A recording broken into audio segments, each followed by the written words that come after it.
El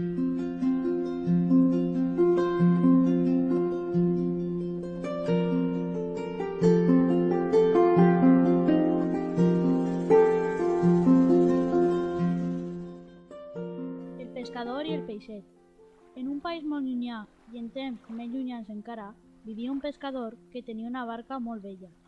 Tots els dies eixia a la mar en la seva barca i amb l'esperança de tornar a casa amb un bon grapat de peixos.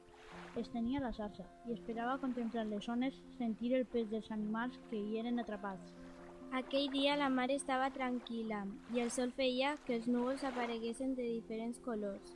El pescador tira la xarxa i espera, però per molt que esperava no sentia pesar la xarxa. La va replegar i, quina sorpresa, dins d'ella tota buida no hi havia més que un petit peixet que a la cara trista li va dir: Bon pescador, no m'empresones i torna a l'aigua, mira que encara sóc molt menut i faig falta al meu país. L'home estava tan sorprès que no sabia ben bé quina cosa dir, però no va pesar dues vegades i el va llançar a les aigües i va passar el temps i el pescador eixia tots els dies a la mar. Però un dia li va sorprendre una gran tempesta. Les ones eren tan fortes que tapaven de vegades la vella barca i aquesta s'engussava perillosament. Aquesta barca és tan vella que ja no aguantarà molt, deia l'home agarrant-se com podia per tal de no caure, però ja no podia més.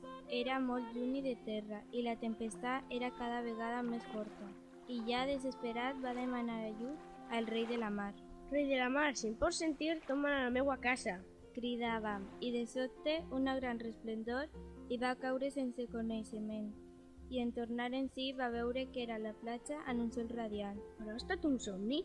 Pensà, però no, allí hi havia corals i caragols preciosos, i a vora mar un peixet li digué: Un dia per a tu, amic, i un altre per a mi, i ja no hi haurà perills per a nosaltres en la mar.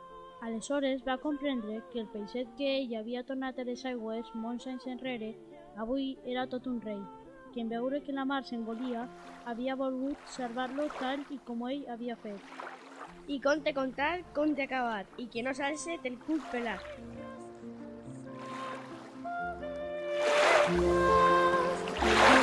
Marit.